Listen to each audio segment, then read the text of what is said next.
Welcome to you all. So, as I said, I'm Ingrid, and I'm before you today because essentially I went through some very difficult life experiences, and through that and the challenges that I went through, I actually learnt about this word resilience, and I became very excited about this word. I started to do more studies about this word, and in the end produced a book which is really about my journey and about trying to assist other people in becoming more resilient in their lives.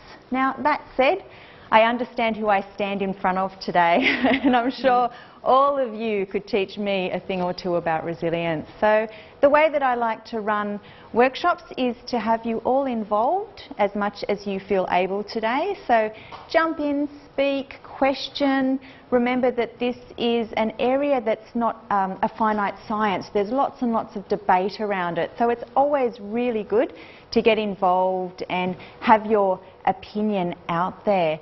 Remember, there's sort of no right or wrong answer, and I've never run a workshop yet where I haven't learned something, so it's always good for me to keep learning as well. So are you ready to begin? Great. Okay, so who has seen the little ballerina before? Can you see her? Yeah. Have you seen her before? Yes. Which way is she spinning? Is she spinning, first off? Is she spinning? Oh, sorry. Can you see her spinning? Which way is she spinning?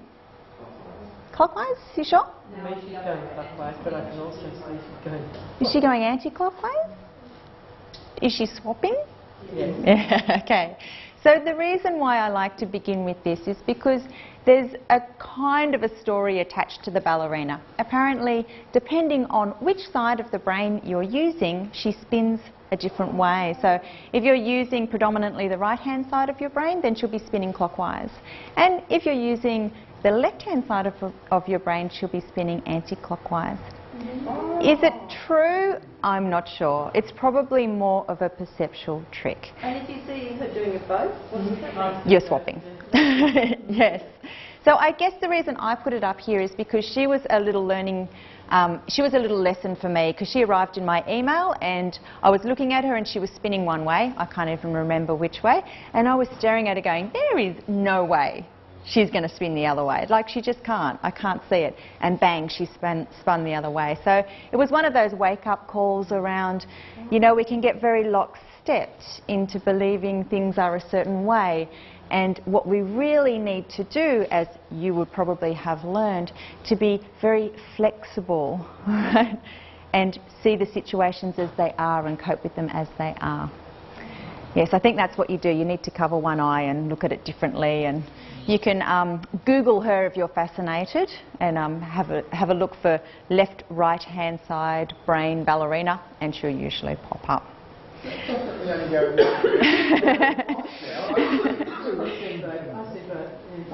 She goes one way or the other way, and sometimes bounces back and forward. I've seen it before and it gets swapped, but today it's just all going the one way. It might be where you're sitting as well, and how you can see it. All right, but don't be lying there tonight cursing my name, thinking about the ballerina. Yeah, it's more about thinking about one thing you can try in your life. That's what really this is about, the sorts of things that you're learning over this weekend. Is there anything that you can take home and try? So welcome. In this session we will just be looking at some resilience, the definitions, some facts and theories. We'll be looking at some stresses. I'm sure you're pretty good at identifying stresses, and then look at some positive coping. Okay, so the first question I really have for you is, what does resilience mean for you? Sticking at it. Sticking at it. Gumption. Being able to bounce back, yes. Sorry? Getting back on the horse. Getting back on the horse, yes. Any other? Getting on with the job that you've got without getting emotionally depleted. Okay, so keeping on, for sure. And is it the same as being strong? Is resilience the same as being strong? No. It depends whether you call an elastic band strong or whether it's flexible. Do you understand what Anne's saying? Yeah? Okay. Any other ideas about whether it's the same as being strong? I think resilience is more real, whereas strong is, yeah, and maybe not feeling things, which is easier to do. Yeah, I love it because when I went through my own journey, lots of people called me strong. And what I realised after a while is they were calling me strong when I was not being emotional. All right? When I was being stoic, when I was seeing things through, when I was getting on with it, then everyone was very happy to call me strong.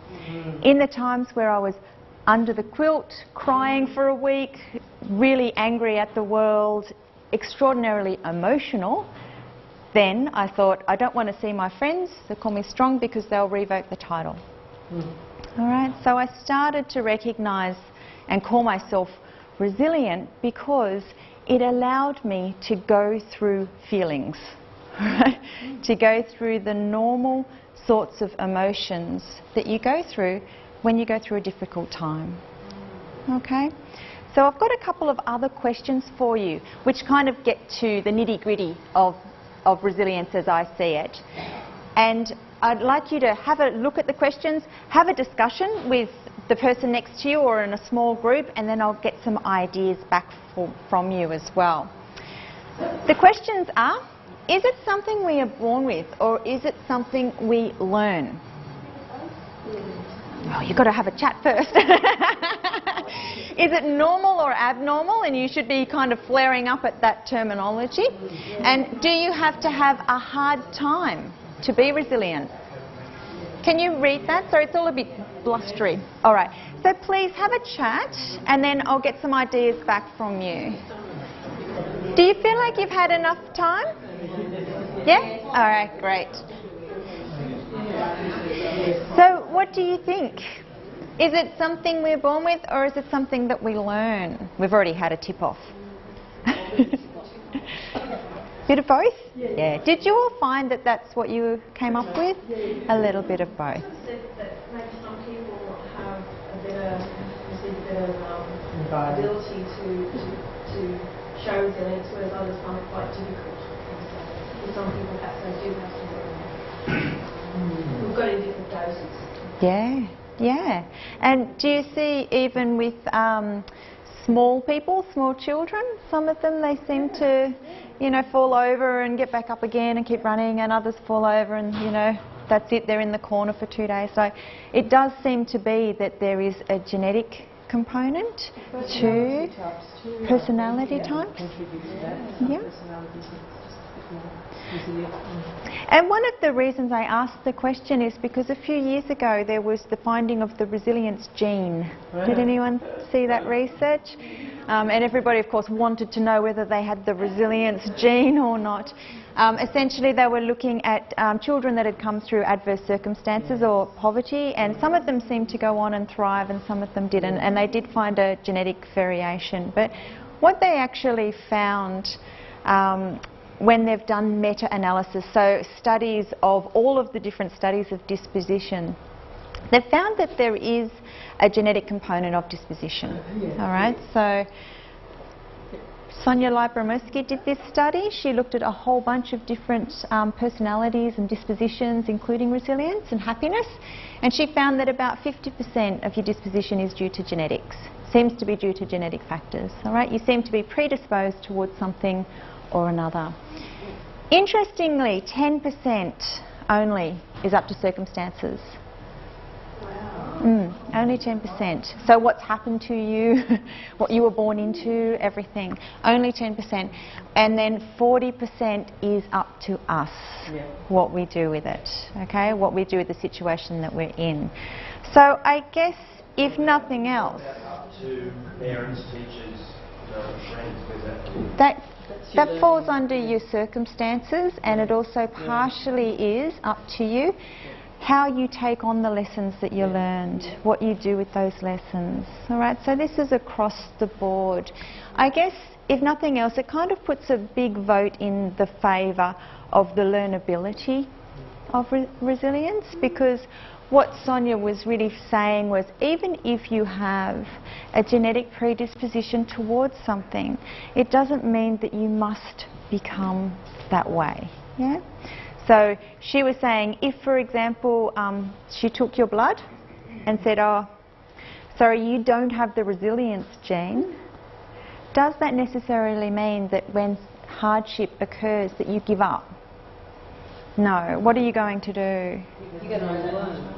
You're going to try harder, you're going to learn, you're going to adjust your behaviour, and that's what this side of the graph is all about. Are there not different types of resilience, like there would be emotional resilience, cognitive resilience, physical resilience? Are they, I mean, how do you understand it? I mean, obviously we're talking about all of those together, working together, but I would have thought different people might see or excel in some dimension, but not in others. I would agree, and probably a little bit broad to get into today, but generally when I was studying, what I found was that real relationship between the emotional and the what you might call the mental resilience, and also how that is correlated to physical resilience. So quite a lot of the time when somebody's really feeling that they're not resilient, if they look after some of those physical aspects of themselves, they can start to feel emotionally resilient as well. It really fascinated me, that nexus. Okay, so what about the next one? Is it normal or abnormal? Did that get your alarm bells ringing? Yeah. Okay, so what did you find around that? Is it, if you go through trauma and adversity, is it the normal thing to bounce back? Or is it something that only a few people can do? What do you think? I think it's normal.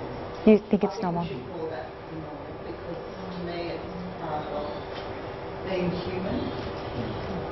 It doesn't mean we won't change, but I think that we all, my understanding is that that would be normal, but the time frame varies a lot. Yeah, yeah, great.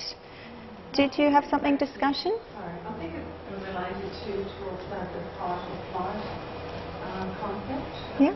mitigation of that. So I think that's all interconnected, and it's also a time frame relation that's individualistic. I think, the more that we discuss it, the more it'll come down to individual differences as well, and individual time frames. I've worked, for example, with police, and I was always fascinated by them saying, well, I can go to traffic accident after traffic accident after traffic accident and be fine, and then I'll go to one and the car will look like my mother's. Exactly. And that'll be the factor. Yeah.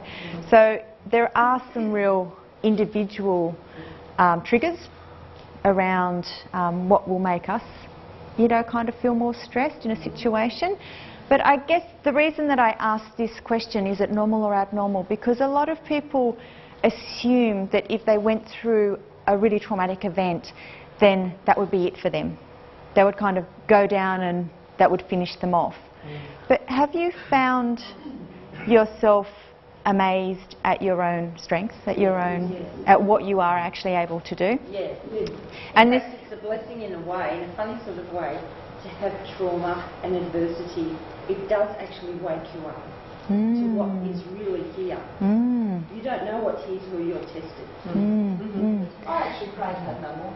Yeah. Just one is fine. Just one is fine. I guess this is what...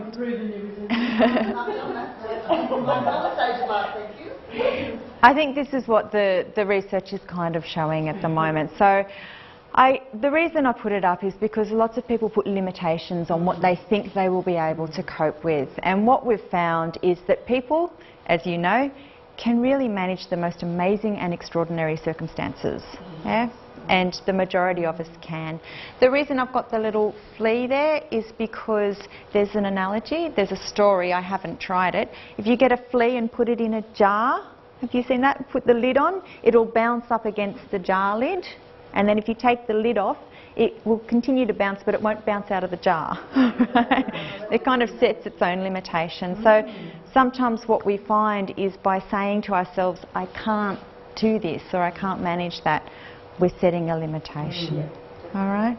The last question is kind of related to what you were talking about as well. Do you have to have a hard time to be resilient? You've said it brings out... It brings it forth, you can see. I don't know how you could see it without that. Okay. Did anyone have other ideas around this? Because that's very true, isn't it? I think you can learn a lot from reading and being alongside other people, like reading stories, biographies, novels. I think you can learn a lot about resilience in a virtual way. Yes. Yeah. And in having role models as well, that kind of sense. And hearing other people's biographies that's learning or reading. Any other ideas around this? In the support system. Absolutely. Actually, the model that I use has 4 segments, and S stands for support. You're not meant to do this by yourself. You're meant to call on support. A few weeks ago on Insight, they had grief. Saw that, and there were 2 men at the front, and they obviously hadn't resolved things, and there was a mum whose daughter had died fairly recently, and she was almost manic, like, I'm fine, I'm in India, and everyone was going, what's wrong with her? So I don't know whether she was resilient and worked through it, whereas others in the audience were grieving and couldn't live their lives. Again, it's that time. Time seems to vary for different people about how they're going as well. So there's a couple of things that I'd like to say about, do you have to have a hard time to be resilient? Most people would agree that you don't know really how resilient you are unless you go through a difficult time. Yeah? And the latest research has shown, like from last year, that to go through a traumatic event, not too big, but to go through a traumatic event is actually not a good learning experience, but can actually help us later on. All right, so it's not putting a positive spin on going through hard times. We don't have to jump up and down and go, oh, this is terrific. But actually going through that will shore us up as, you know, later on in life. All right. The other reason that I asked the question is because people have sometimes said to me, you know, Ingrid, you're doing really well, etc., but how would I know that I could deal with what you've gone through? You know, one couple in particular was saying to me, I've had a charmed life, you know, we've had everything given to us, we've had this wonderful existence. How would I know that I could cope if you know, if we went through something like what you've been through? So I said to them at the time, I don't know, for sure, but I'm willing to bet that you two would be on the, you know, on the mend pretty quickly and able to rebound pretty quickly. So what do you think I could see in my friends? That What you could see in yourself. Yeah? Yeah, identifying my own self in them. Yeah? Well, at least an awareness and willingness to look at it and question it and do a bit of understanding about it. Self-reflection, yes, and asking about it, for sure. Anything else that you think I might have seen in my friends? They had each other. They had each other, yes. They were married and had a very close marriage. Anything else? Just seeing how they react to normal everyday occurrences. Yep, beautiful. So I was at uni with these two. We were doing our masters, and it can be quite stressful. And I could see that they were coping with those small things. All right. So the way that people cope with small things is a really big indicator about how they're going to cope with the big things. It's really interesting. And they were able to count their blessings. They were They were able to count their blessings. They were able to count their blessings. We've lived a charmed life. How many people actually do live a charmed life? But to be able to look at your life and say, hey, I'm really lucky and blessed. This is the kind of personality they had. So what they're finding now, which is good news, resilience is really 2-part. The first part is about learning how to cope and manage with stresses and adversity and negative events. The other huge side of it is actually how you experience the good things in life, all right? How you savour the good things that come along. If you recognise when you're having a good moment, those sorts of things, being grateful for what you have. All right? So I know that it kind of grates a little bit on you when you're sort of at the bottom there, but being able to actually engage in this positive arena of life is showing to be of great benefit and building resilience of people. So if you're interested in this area, Barbara Fredrickson's book called Positivity, which is listed in the back of your workbook, she writes about this, and she uses, it's called the broaden and build theory of resilience. It's about living through the good experiences and using those to build up your reservoir so that if you do hit hard times, you've got something to call on. All right? It's a bit like building up your capital. It's exactly like building it up. Yeah. I've got a question. Yeah. I'm concerned about post-traumatic stress disorder. Yes. In my third child. Where's the interface between resilience and post-traumatic stress disorder? Do you do anything about that? Look, it's an area that I'm interested in, but generally what I'm finding is if you have something like a diagnosis, that's your stressor, and then it's how you manage yourself through that. Now, that said, there are... Like the policeman, it's the same sort of idea, you know, how much can a person take or cope with when it's a repetition of the same kind of event. So it's like the fellows and the women in war. Yeah. Like the policeman going to the same accident all the time. Yeah. You know. At what point is the resilience that the person has about that kind of thing? Does it creep into post-traumatic stress disorder and breakdown? Look, it's such a personal thing. It's such an individual thing. Yes. Would you say that's a reasonable model for like thinking? Yeah, yeah. What they've shown with resilience is that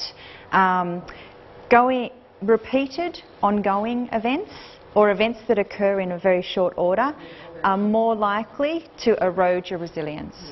All right, so there's more healing work that needs to be done. It doesn't mean that you necessarily won't be resilient in the face of that, but you need a lot more gumption to get through those events. Yeah. And there's a recovery period. Yeah, definitely, And if definitely. you don't have time to recover from one before the next one hits you, then your resilience is going to be lowered during that period of time. Yeah, that's exactly right. So if you're looking at some of the risk factors around whether or not you'll be resilient, having repeated or events in quick succession will erode that as well. Okay, so let's look at stresses. All right, do you know when you're stressed yourself? My body does. Your body. So what's going on with your body when you're stressed? It's very rigid. Very rigid? Sore, okay. Anyone? Stomach? Do most people have something in their stomach? Anywhere else? Stomach, back, migraines, neck, exhaustion. Sugar levels go up. They rise crazy. Yeah, yeah. Sleeping challenges. Sleeping changes? Okay, so you kind of understand when you are stressed. What is it that's making you stressed? And I want you to think about this and write some things down, all right? Think about probably 5 things that cause you to get those feelings of stress. And we're looking at page 6. Now, I want to get some ideas from you about this, although I won't ask you to read your whole list, okay? This is just your own personal list. If you have 10 things, rattle them off. If you can only think of 1 or 2, that's fine. Page 6.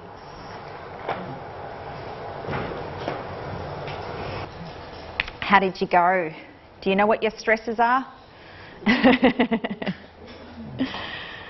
Did you want to offer some? I just wanted to say that I noticed that as I was writing it down, I was thinking, those things don't always bother me. It's only when I'm tired. Yeah, beautiful. All right. It is one of the things. We'll go through and get some ideas of stresses and we'll have a look at things like that. All right. So did you want to give me an example of something? Oh, yeah. Bright lights, loud noises, foul smells, traffic, chemical presence, sun-friendly crowds. I've got bright lights. Okay, let's put bright lights and crowds because I remember those too. Other people also would like to contribute? He's scary with that camera. No, you're right. Lack of sleep. Yeah. That's actually on top of my list. It's one of those stresses, and then it affects your coping strategy, and then it becomes a stressor, and it goes cyclical, doesn't it? Absolutely. So what else do we have? Yeah?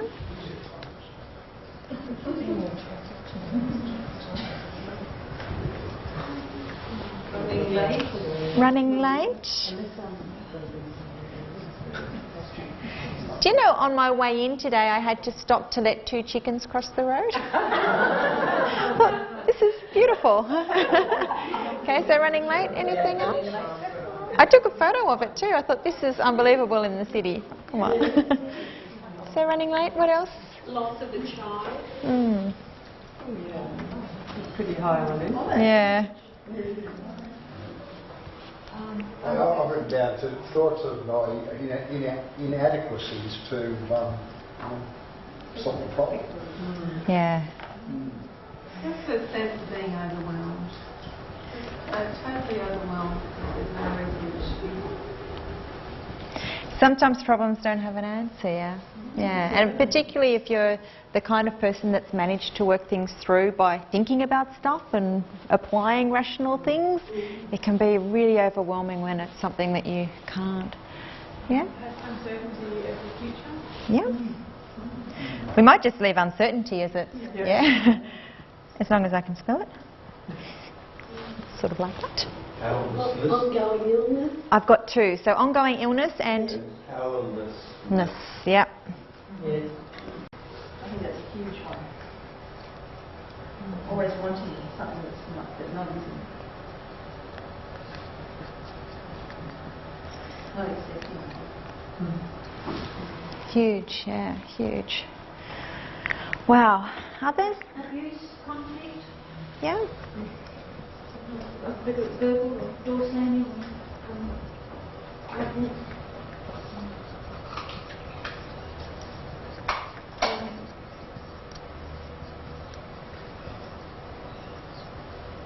Yeah. Juggling tight finances, budget blowouts. Should we put money as a general stressor? Yeah, money and finances. Something unexpected comes up.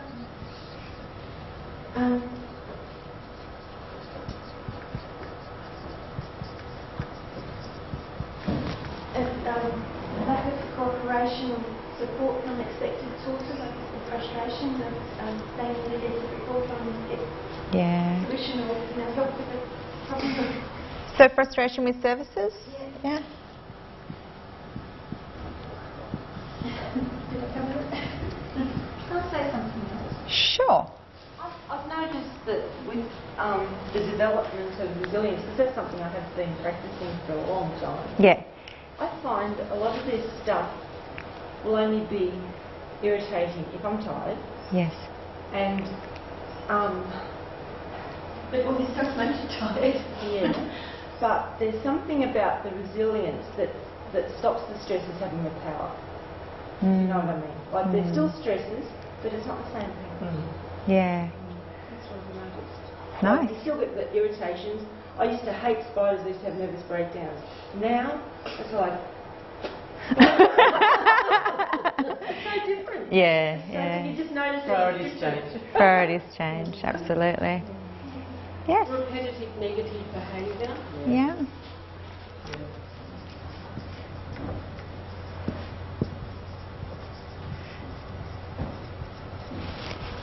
Dare I say family life? You may. You know, I do workshops for all sorts of people through corporate and every kind of area, and family is always on the list. Always on the list. So, yeah. Yeah, if you didn't care about anyone, it wouldn't be on the list. Did anyone want to volunteer anything else? Like a freedom.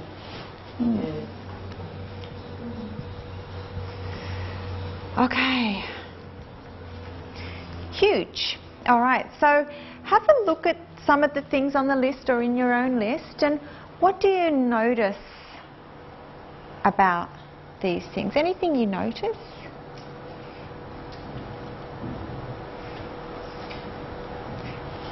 A lot of them are things you can't, or we can't control ourselves. Yay! All right. A lot of what sits at the heart of what makes us feel stressed is that we feel like we don't have control. All right. You said powerlessness as one of those negatives or stresses. For me, the worst kind of emotion you can have is helplessness. And when you were asking about post-traumatic stress disorder, this seems to be the underlying part. If you have a feeling of helplessness in the situation of the trauma, it increases your chances of having post-traumatic stress disorder. It seems to change the neurobiology of your brain. So one thing that I have always tried to advocate is, whatever situation you are in, try to exercise your control in whatever area. Try to control something within that situation, all right? Because it will stop or help prevent going down that particular track. So what do you have control over? It's a preventer. So that's when people talk to you about what choices. Exactly. So do you work in private? Do I work in private practice? No, I don't. Okay, so we've got some stresses. Yeah. Yeah. All of those things there are basically, seem to me, be about me. Yes. I can't see anything there, I'm missing something which is about somebody else, about someone close to me that I love. I'm curious why. Well, when someone that we love is behaving the way that they behave, the stress comes back to us.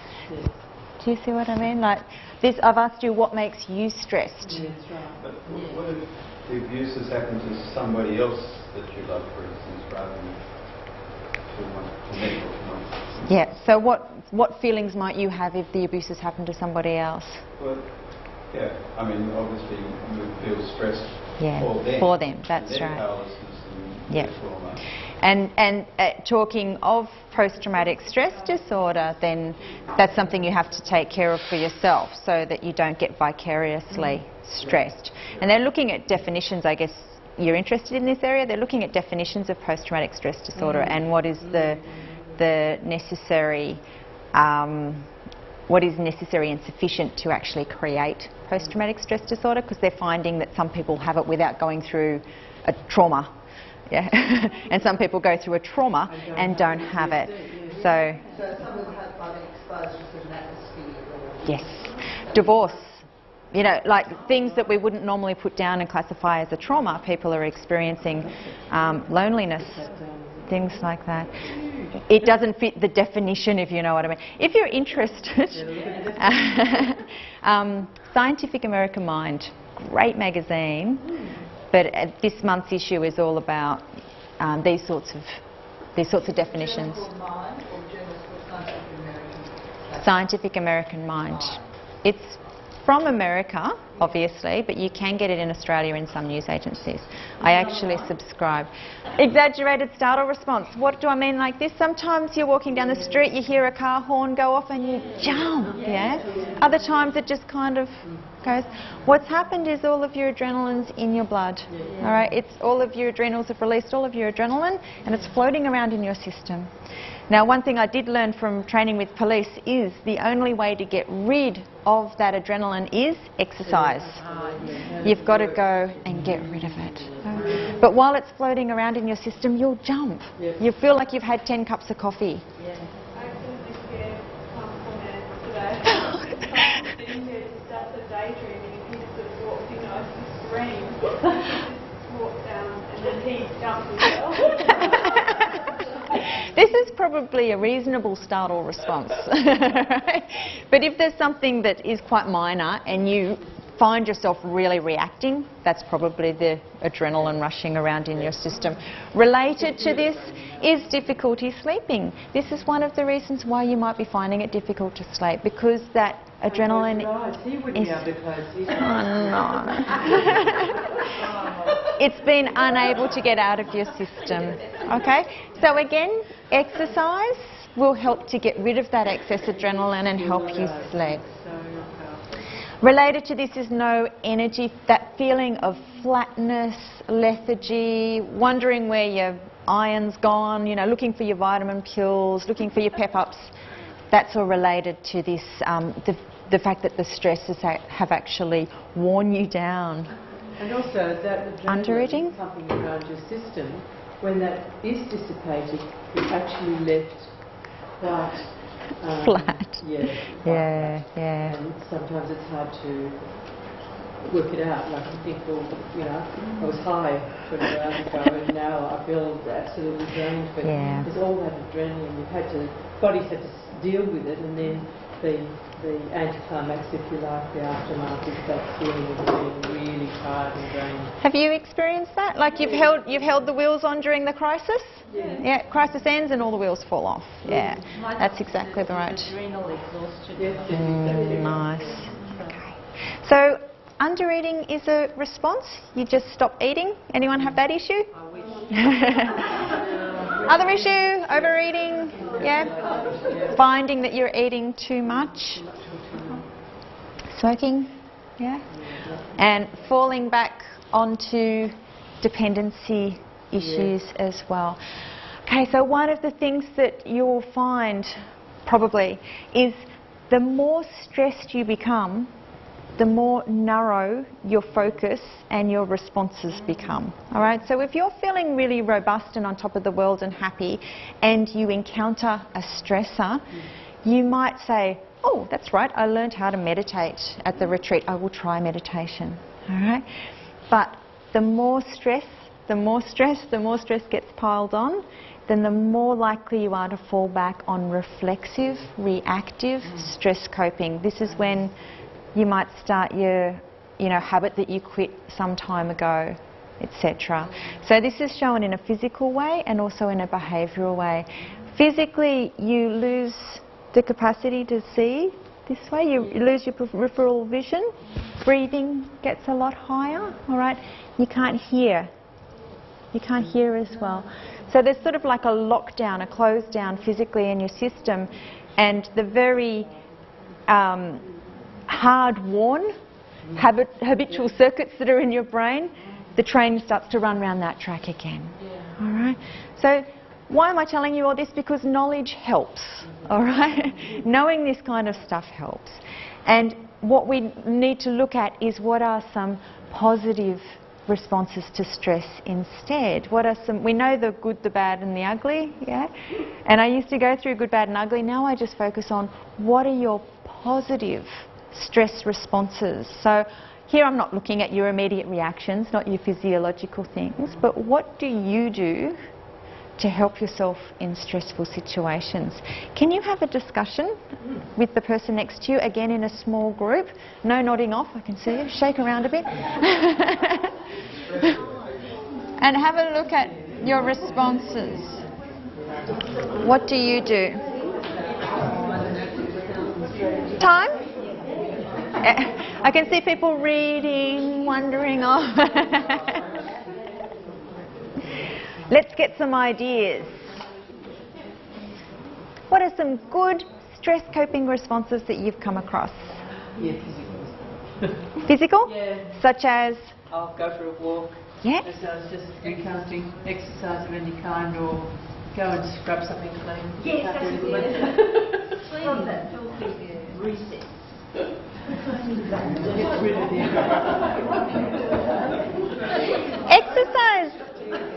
Exercise is one of those great habits to get into because it's also what's known as a keystone habit. Have you heard of that?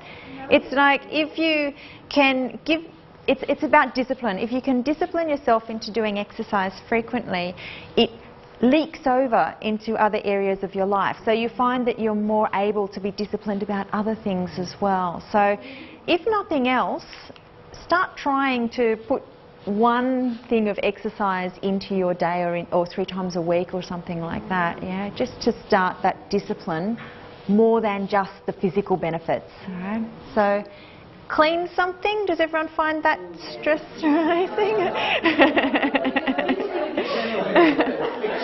Fix. Yeah.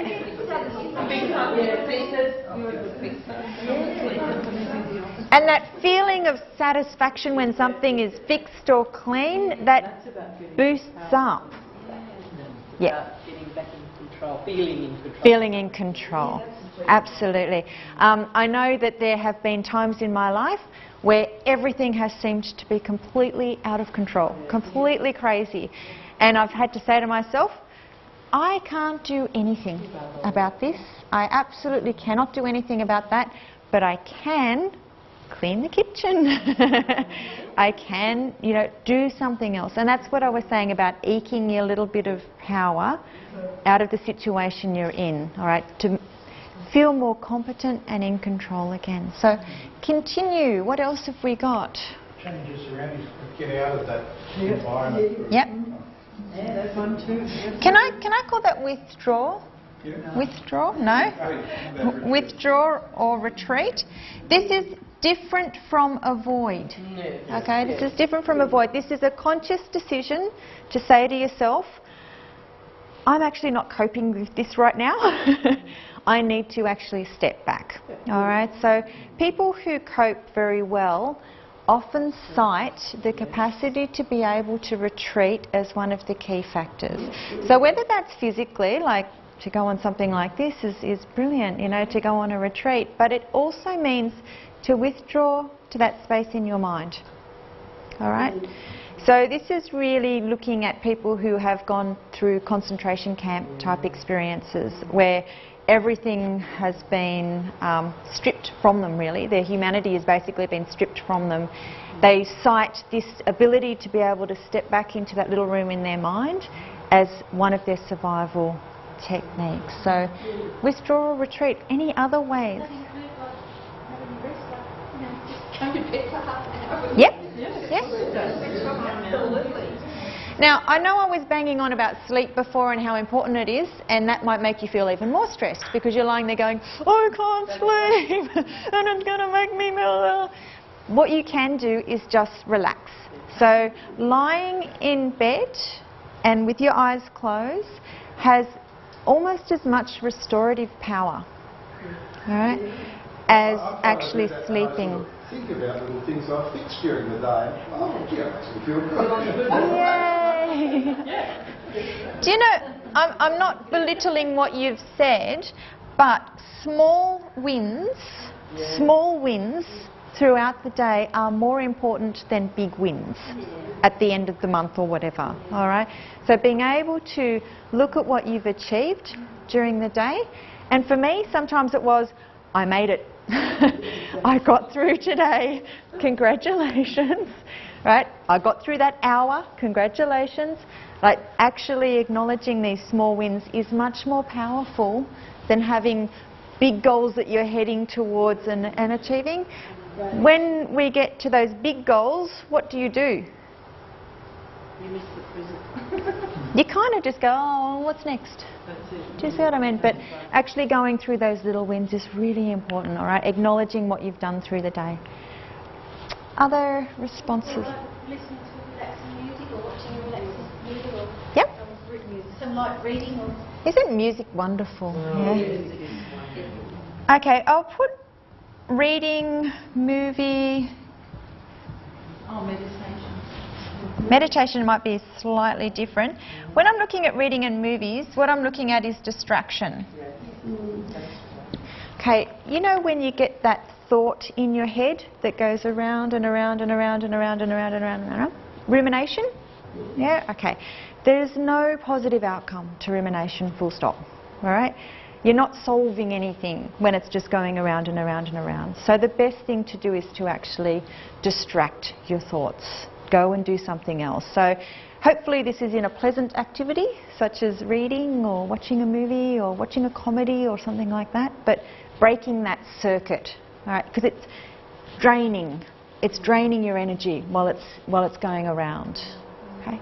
I guess I put one of my techniques in there too, of doing something new or different, something I've never done before. Yep. distraction, I guess. Any sense of taking yourself on a ferry?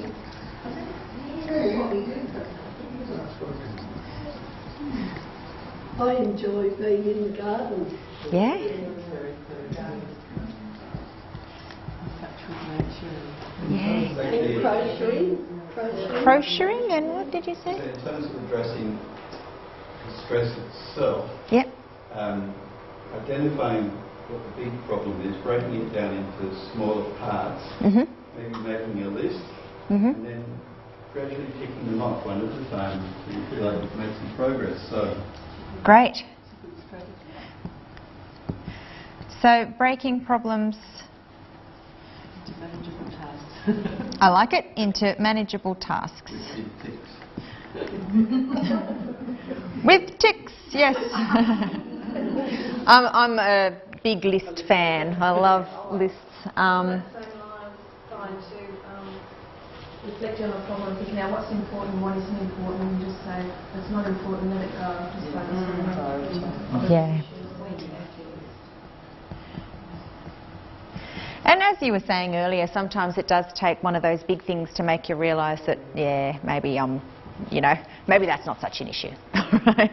Maybe those things aren't such an issue. But certainly prioritising. I love this, breaking problems into manageable tasks, but keeping in mind that emotional problems might need a different strategy. And that's why we sometimes get a bit lost, because we're like, I'm used to being able to solve this. What's happening with me? I feel out of control. This is an emotional problem. So you might need a different technique, such as distracting yourself. Yeah. Actually, I find going along on a regular basis to a counsellor really relevant. Yeah. Because maybe once a month we do it on the Medicare Enhanced program, so there's no cost to me. But it's just actually expressing what's happening within the family unit to somebody who is involved in the family. Somebody that's not vested in it. Yeah. Yeah. You get a different perspective, and you can actually almost stresses you can prioritise. Yeah. You can actually, that's sort of with the tick list on a different level. Yeah, for sure. And you can have absolutely ticks. Feel like you're achieving something. I'm a very strong advocate, as I said, of seeking and accepting support. We do find support quite difficult to, ask for support, but it's one of those critical elements of actually surviving. All right. So, talking to someone, whether it's a counsellor or somebody else that is understanding of the issue, can be very therapeutic. In one experiment that I really liked, they had people write about a problem, they had people speak about a problem, and they had people just think about the problem. And those who just thought about the problem had pretty poor health outcomes, 3 months on, both mental and physical health outcomes. Those who had spoken and written had much better physical and mental health outcomes. And when they were speaking, they weren't speaking to anyone. All right. It seemed to be somehow the ordering of the thoughts and getting it out of your head seemed to be what was helpful. So if you're in a position where you really want to talk to someone and there's no one there, talk to the shower, talk to the steering wheel. Just actually verbalise and get out and see if that will help you. That's another one I put down too, because it really has helped me. I did a course in creative writing at one stage. Yeah. I did it at university thinking I was going towards a degree. Yeah. And I realised this is more important than any degree. This is so valuable to be able to get this stuff out. Yeah. Stuff Yeah. I didn't even know existed. Until you write it down, you don't really know what's going on. You've got this clogged up stuff Yeah. that's running the show. Yeah. And Yeah. then when you just get a channel for it, Yeah. it's wonderful. It just frees you from it. Yeah. You can see it objectively. Yeah. Talk to others about it. They can pull it apart. You can get upset and then get over it. Sounds like a journey you've been on. Yeah. I think, as I said at the beginning, maybe just try some of these things and see how it goes. There's also something called best fit. Some people, cooking is their stress release. Some people, cooking is their stressor. All right. What fits for you and actually makes you feel better is the most important thing. All right. Yeah. Right. Spending quality time with the person that's driving you nuts. Yeah? No, that is really good. Yeah, so actually spending that time. Changing the circumstances around you. Yeah. That's a really good idea. Can I share a really interesting strategy? My 88-year-old mother was stressing about my sister, who at the time was trying to help her daughter who's married to a Saudi Arabian man and was having her first child in Saudi Arabia. And my sister had gone over to assist her, and my 88-year-old mother was stressing herself beyond belief. Somebody going into this unknown world with all these stresses, that must be there because we don't know what they are. And she's got a really good doctor, and he said to her, now listen, your daughter is an adult, right? She's old enough and sensible enough to make her own decisions. Your worry isn't really going to help her at all. He said, here's my prescription for you for today. Allocate 1 hour of your day. Choose the time at the beginning of the day and allow yourself to worry for that 1 hour, but not at any other time. I thought that was brilliant. Yeah. Okay, so this can be very, very effective. Set a time to worry. It worked for her. It actually did work. And I had one young woman in a workshop who said her time to worry was in the shower. Yep. So at the end of it, it all just kind of went down the drain. Really sensible. Really sensible. All right. So any other... See how you learn something from each other? Sorry? Animals? Yeah. Talking to them and stroking them, they're beautiful. Oh yeah, that's Yeah. All right, so being in contact with animals, stroking animals, there's something about the tactile movement that is actually kind of therapeutic as well. A couple of you have talked about walking in nature in specific, not just walking. So if you're going through a really stressful time, you don't go and sit in the McDonald's car park, do you? And like look at the paper blowing around and go, oh, I feel better now. Like you need to actually get out into some sort of natural environment. Yeah. Depends where you are. But even just going and looking at a small patch of green is more healing than anything else. So I always like to say this, but in Japan, you can get a prescription from the doctor for forest air bathing. Which is, if you have a physical illness, you can go and sort of walk in the forest, just go and walk in the forest. And it does seem to have really good health benefits. So bear that in mind, like we don't always know why, and we don't really need to know why. Just being out. If it works, do it. Yeah. I think there's this thing too that I make myself call labyrinth. Yeah. And that is when I do my walking, which I don't do it as much as I should, but I do it reasonably regularly. I have a bush track that I go on, and on the way down, I'm recognising all the worry, and I get to the end, and there's a tree there, and I do some prayer, and then I do some stretching, and then on the way back I run. And so then I've let go, but on the way I'm really observing the shapes of the trees and the leaves, and like I make myself see the trunks. That's the mindfulness. Yeah. That is totally different to walking up to the shop. Yes. That's what I'm just trying to say. But the labyrinth part is doing the same walk. There's a real benefit to doing the same walk all the time. Yeah. Like I could see that. They walk through their maze. Yeah.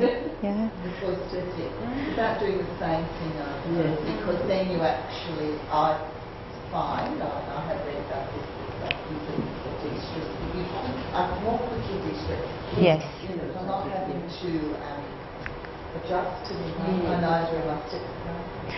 You're bringing up so much in my mind. I think tomorrow you're doing some meditation? Yeah. So meditation has incredible benefits. And that's what you're talking about is kind of like a mindfulness meditation. I'm better at that. Yeah.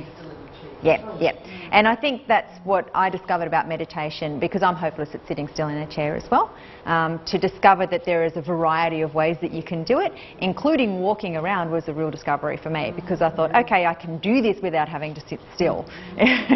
So it's more about finally having a little bit of control over that monkey mind, yeah, and sort of making sure you're saying where it's going, you know, where it's going to be, really. But can I say that I have found success in sleeplessness with meditation? Yeah. So if I wake up in the middle of the night, I just think, well, this is my opportunity to meditate now. My mother taught me, she used to do it, and it works. Yeah. It's the only thing that works. Nothing else does. I've tried a lot of other things. I find if I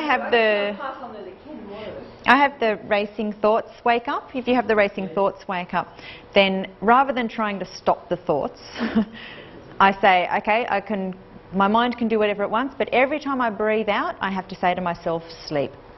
That's the only rule. Yeah? Every time I breathe out, sleep. Every time, sleep. Yep. So that might be something you can take on as well. And prayer was mentioned too, and that's what I find. I've been going more to my little church's prayer group at the pastor's house regularly. It's just that handing it over. Yeah, Well, yeah. This is too big for me. Yeah. All right. And it seems to be working. There seems to be things happening that I don't know how they're happening because they weren't happening when I was trying to get them happening. Yeah. Well, I think you do what works. Yeah. You do what works. Absolutely. And art therapy. There's a great little art therapy studio at Schizophrenia Fellowship. Has actually the sanctuary here that's been really good stress relief. You guys are full of ideas. You're experts at this. Actually managing how you respond. And puzzles. I went to the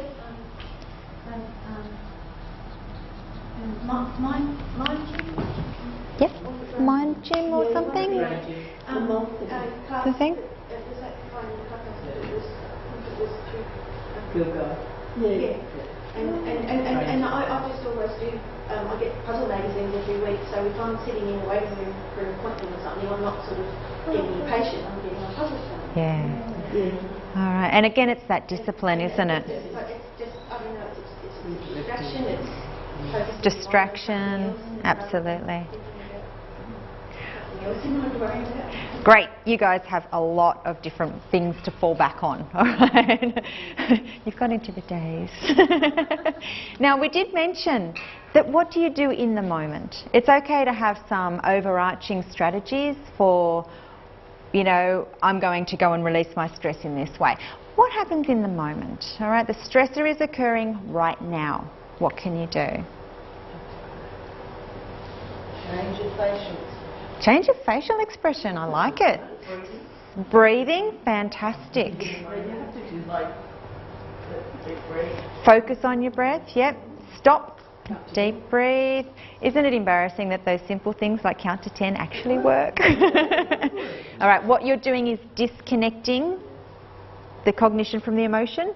When you look at, say for example, you see a stressor, an emotional stressor, like you're walking along and you see a stick on the path, all right? Your brain will have two pathways to assess that stick. The first one is snake, danger, all right? And the second one is the thinking, no, it's only a stick. The emotional one goes first, all right? Have you ever noticed that you're primed before you think? All right, so we feel first and then our cognition kicks in. This is why stopping before you react is actually allowing that mind to kick in. All right, it's allowing that thinking to kick in. So just give it a couple of seconds and then reassess. All right. What about emotional release? Crying? Laughing? Anything else? Other ways you can release emotion? Screaming and yelling. Screaming and yelling. Hugging. Trees. The reason that I ask you is because a lot of people feel that if they can express their anger, they will feel better. Is this true? Sometimes. It depends. If it's righteous anger, it's very good to get it out. Occasionally you do have to feel that, like, you know, like a punching bag or something, or you're really angry about something, and just In the moment? No, never in the No. moment. Okay. See, this is where it counts. In the moment. All right. Yeah. You always feel bad after. You might feel okay at the moment, but when you go back and think about it, you always feel bad. You say things Yeah. Releasing your anger is actually not a very good coping strategy. All right. The reason is because releasing anger is usually aggression. Aggressive words or aggressive movements or aggressive violence. That's not what I was talking about. I'm talking about After. transforming. No, not even necessarily. I'll just give you a quick example. The other day my granddaughter was being totally obnoxious. I usually give her a lot of rein because I think she needs to feel in control. Yeah. I was very clear about this. No way is she going to be in control of this situation. And I just forced her to sit in front of me and make her go through some pure vowels. I know it sounds weird, but it does help her. We did that. And it was a form of anger because I was so angry and I was so determined she wasn't going to get this one. Do you know what I mean? Yeah. Now, it had a very purifying effect. Yeah. I'm just saying I was determined. I guess anger may not be necessarily the overriding emotion, but it felt like I was angry enough to implement this because normally I let her have free rein. I thought, no, she's not getting away with this. Do you know what I'm saying? The point about that story is that anger gives us energy. Yes. That's right. Yeah. So it's about energy rather than, and so the good part of that is the energy makes you want to protest or want to Do something. Want to change something. That's Yeah. right. Yeah. That's it. Yeah, if somebody's trespassed on your boundaries, you have every right to be angry. All right? And you should feel angry. This is a survival emotion. All right? When the emotions arise, and emotions are involuntary, all right? When the emotions arise, you then need to let that cognition kick in and think what you're going to do with it. What you've actually given is a really good example of controlling that emotion. All right? And also exercising recontrol over the situation. Yeah, recontrolling the situation. What I'm talking about is when you feel really angry, you might just want to release that by being aggressive or something like that. Aggression begets aggression. The more aggressive you become, the more aggressive you become. All right?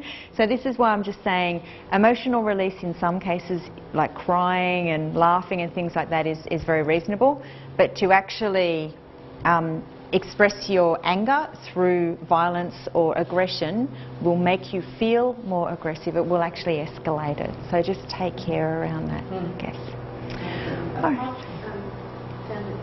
I suppose it's bordering on anger, sort of frustration and being upset about a couple of situations recently that I've written down, a pointed letter to people that needed to go to. Yeah. And that sort of helped. Yeah. Yes, no. They got Yeah. get them got them. But actually getting it out again, And I yeah. have been getting some better response back Okay. because of it as well. But It's a controlled response. because I felt like I've done something. Yeah. Okay, so let's go back to this. Stressor and responses. Which is the most important one? Response. The response. Why is that?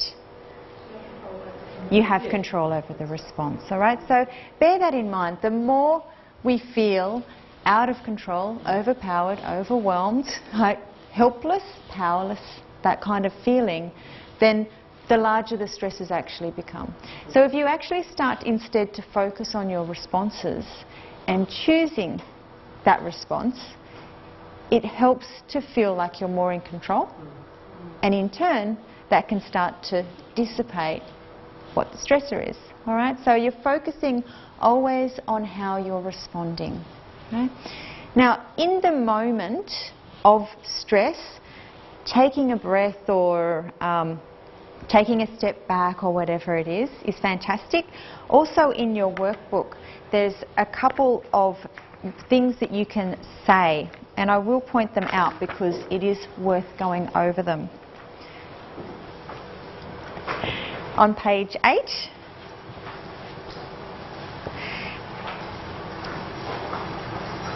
so this is Sarah Edelman's work, a table from her. in the moment things to say. It's about 3/4 of the way down the page. She says, not my problem. All right? Quite often we get very engaged in problems that are not our own. Can you see that happening?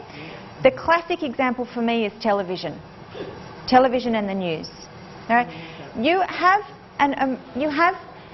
an emotional capacity, sort of like a reservoir to get through the day. All right? You really need to look at how many trauma inputs you've had through the day and whether or not you can afford any more. And if you can't afford any more, turn off the news. Okay? If you can't afford any more for the week, don't get engaged in the news for a week. All right? Give yourself a bit of a media diet. Have you been sort of out of the loop while you're here? Yeah. Does it make any difference to the world out there? No. Does it make a difference to you? Yeah, okay. So just be aware of that. I mean, when I went through my own situation, I kind of sent an apology to the world, said, sorry, I cannot afford to be engaged in your problems anymore. I need this time to repair. You know, give me a moment, I'll be back. 7 years later, no TV, fantastic. So just be aware of what the news is doing for you, because as you know, feeling helpless is one of the worst possible feelings, and when you're watching the news, you are emotionally engaging with the news. Even if you don't think you are, your body, your visceral responses are responding to what you can see. All right? So you're in a helpless situation, responding emotionally. All right? Does that sound like anything you've heard of? Learned helplessness? Okay, so just be aware that you're putting yourself in that position when you're going through the news. If you're feeling really robust and you want to know what's going on in the world, then feel free. But I would suggest using the newspaper or the radio or some other medium as well. Okay. Very good. Great. Okay, so let's quickly go through these lessons and then I can finish up with you after that. So understand what your stresses are and what your responses are to those stresses. So know when you are feeling stressed. Accept that life has stresses. Sometimes we find it very difficult to accept, and somebody did say that before. One of the poems that really helped me, I actually had it up on my wall for a long period of time, is on page 4, and it's the acceptance affirmation. The acceptance affirmation says, this is how it is, not how it was, might have been, should have been, not how I want it to be, hoped it would be, planned it would be. I accept that this is how it is, now I get on with my life in a positive way. Okay, so this was really important for me because I recognised that I had no control over losing my family. There was nothing I could do about it anymore. But what I could do was start living my life again in a more positive way. So largely we cannot control those external events, which is why they're stressful, but we do have control over our response. Okay, so the part of the model that this is all around, or the model that I use, this is around resolve. All right, so resolve is really comes from you. All right, I will cope with this. Yeah, I will manage this. So a promise to yourself you will get through, and the determination to do so. So why do I put this in here? Because of all of the studies that I started to do around resilience, this kind of got forgotten. Right? That it really needs to come from you, within you. Okay? So have you ever tried to help somebody that didn't want to be helped? And how successful was that? Not very. So it really does need to come from you. All right? The other parts are around identity. So identity is around a sense of who you are, what your values are, and the characteristics and personality that you have. So you can work on all of these in order to become more resilient. Yeah? Work on traits, parts of your personality traits, the ways that you think, etc. Obviously we don't have time to go through them all today, but there is a lot of information in the workbook around this and also in my book too. Support, I keep saying, is really important, about accessing support and giving support. So who here likes to support other people, offer help? Yeah? All right, who likes to ask for help? Okay, only one. We tend to find it quite hard, don't we? All right, we do tend to find it quite hard. So one of the lessons that I learned in my life was about this idea of support. When I was 21, my 24-year-old brother suicided, and everybody rushed up to my mum's house to kind of, you know, support each other in that moment. And one of the women there, she was just brilliant. She was one of those people that, you know, organised the meal roster, made sure we all had clean sheets and towels, hung around, offered emotional support, all of these kinds of things. And after 2-3 days of this, I said, Jenny, this is fantastic, thank you so much, but how will I ever pay you back? And she said to me at the time, you know, 2 weeks before I was married, my fiancé was killed in a car accident. And at that time, everybody helped me. And I have been waiting to be able to pay that back. No. So at 21, I kind of got this idea of, oh, I don't have to pay you back. But there might come a time in my life where I can pass that support on when I'm feeling stronger and more robust. Right? So I think it's just a lesson of where you are in life, and maybe there are times when you really need to be able to ask, you know, and accept the support that is provided for you. The last part of the RISE model is the everyday plan. What I mean by this is resilience is something you work on in an ongoing manner. We build resilience every day. All right? We don't just suddenly hit something and go, oh, I'm resilient. All right? We need to actually work on our stress coping, and we also need to work on enjoying what is good. All right? Enjoying what is good in life as well. So, as the what do they call it? Iguana can tell you. It's not the strongest of the species that survives, nor the most intelligent that survives. It is the one that is most adaptable to change. Okay? So in situations change all the time, and you've told me yourself. Sometimes these things are stressful, sometimes they're not. They used to be, blah, blah, blah, blah. It's about adapting to the situation at hand. All right? Have a quick look on page, where are we? Page 15.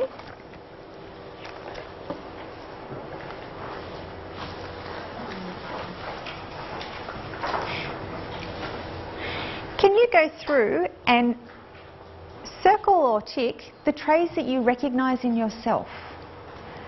What do you see in yourself? How did you go? Who had lots and lots and lots of different ones? Yeah, did most of you? Yeah, all at different times. Now, why do you think you have lots of different ones? We're resilient. You're resilient. You're survivors, all right? So what this is based on research by Seibert. He wrote a book called The Survivor Personality. Brilliant book. And what he was looking at is people go through stressful things. What makes somebody more of a survivor? All right, and what he found was that people who can call on all the different traits tend to be survivors. All right, they don't worry so much about things being negative, you know, the negative traits. All right, they don't worry about conflicts. You know, oh, I can't be this and that. You know, they sort of go, all right, this situation demands that I be this, and they're able to do it. All right. And another part of the survivor personality is empathy. Empathy is a survivor skill. So being able to understand how other people feel. It's not. That's why I thought I would point it out. And the most important one isn't on the list. What are you if you are all of those things? Perfect. Flexible. All right. So, as the chameleon says, we need to be flexible in the circumstances as they are.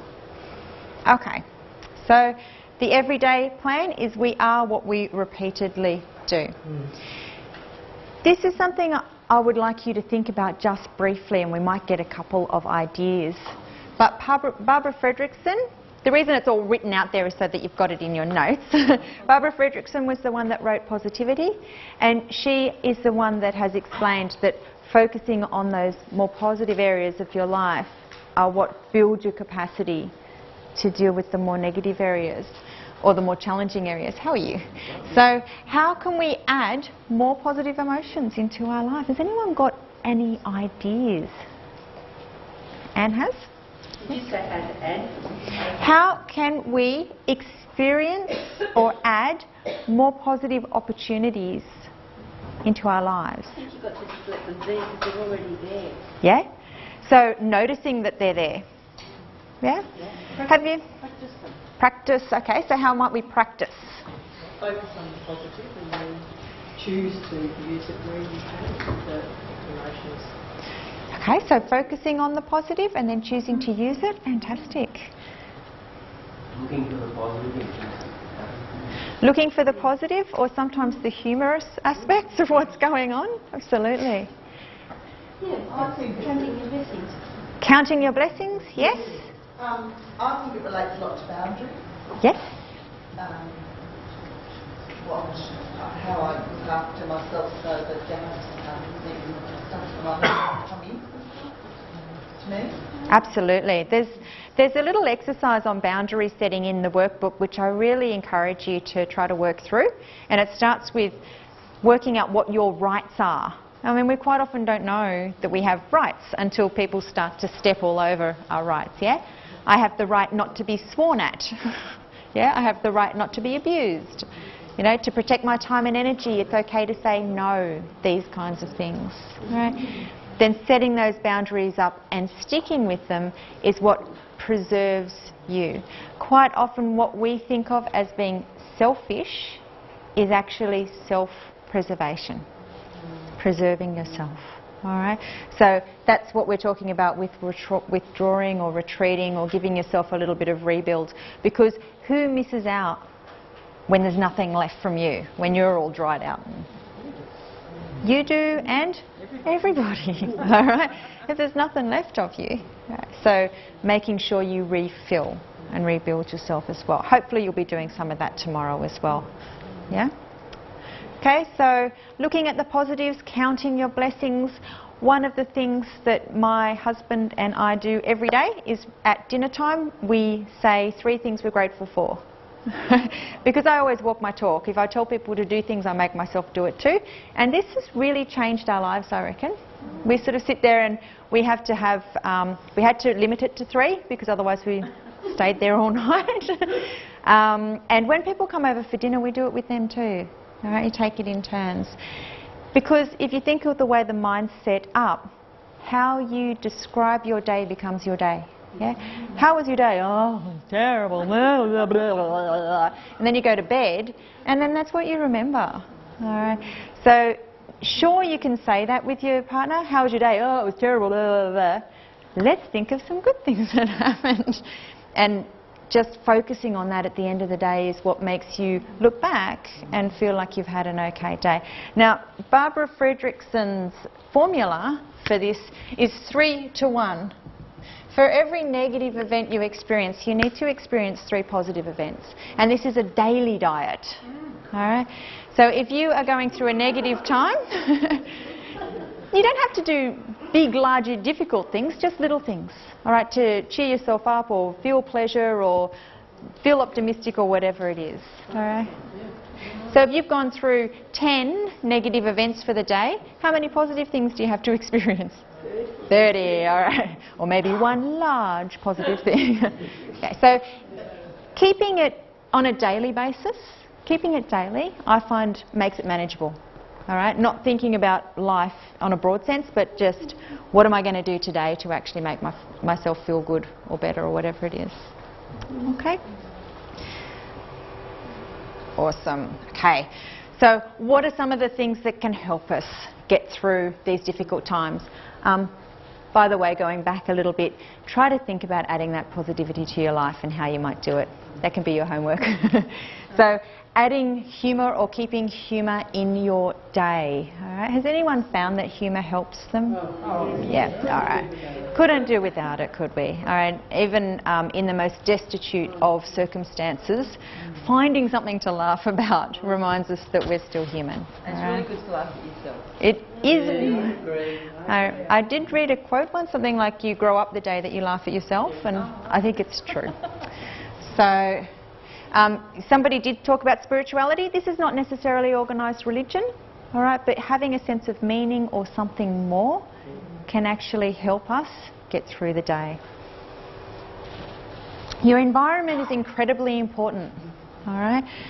Isn't this a beautiful environment? All right, so it actually helps you. But being in a negative or an ugly or an environment that annoys you or irritates you erodes your ability to cope with things. All right? So they even showed that people who were exposed to, everyday people that were exposed to an environment where there was graffiti and litter and, you know, sort of criminal sorts of things, actually acted with a more criminal mind, right? And more criminal intent. So it's really important, like around my house I always make sure I pick up all the rubbish and that it looks neat and tidy and things like that, because the more rubbish that's there, the more people put rubbish out, right? So don't underestimate the immediate impact of the environment and what it's having and what it does to you. Like that forest air bathing, remember that. Sweat the small stuff. What do I mean by this? I mean that the everyday, ongoing, continual annoyances erode your capacity to cope with the big things. Okay? So I do spend my life being very positive and going around looking for positive things, but when I read up about this, I thought, you know what, I'm going to do an annoyance audit.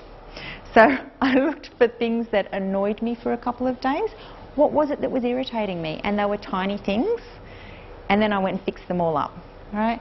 Now that means that that slow leak of annoyance has been stemmed up, and I've got more capacity to deal with the big things, all right? Or even just able to enjoy the big things more. Right? Little things are the big things, says the Dalai Lama. If you think little things don't matter, try spending the night in a room with a mosquito. On this side, I seem to be in the way.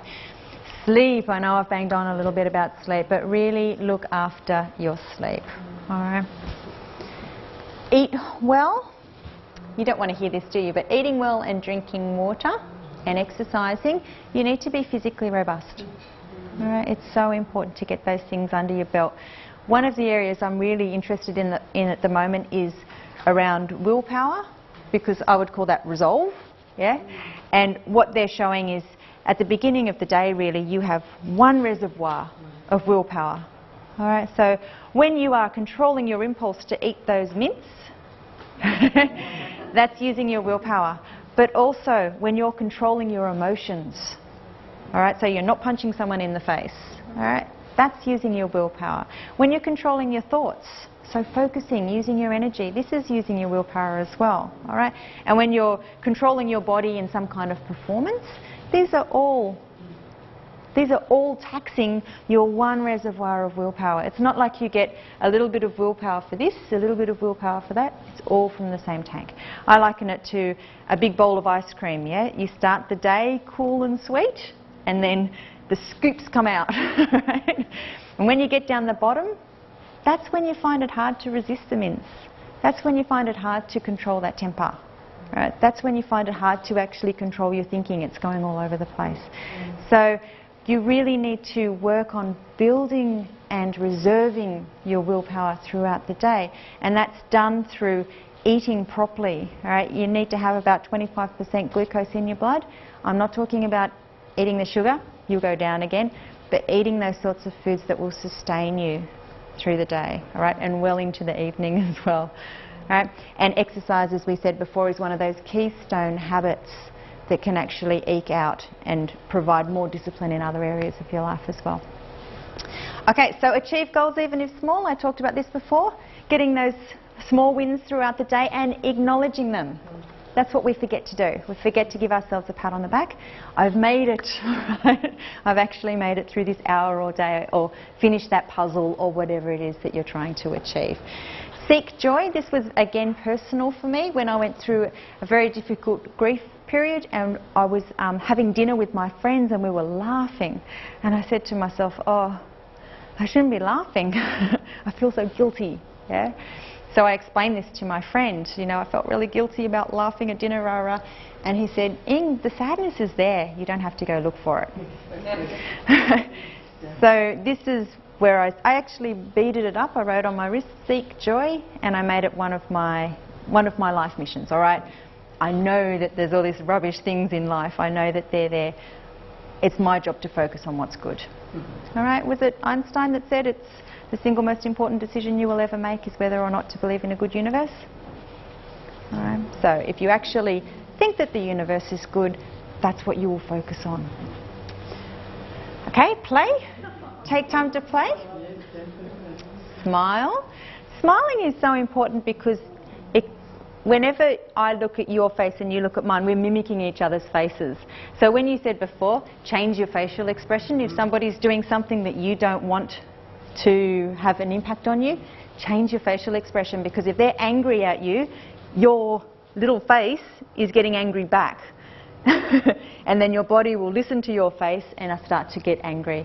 So smiling is a really good way to get out of that. All right, so turn to each other. One of you smile. The other one, stop smiling. It's very hard, isn't it? It's reflexive.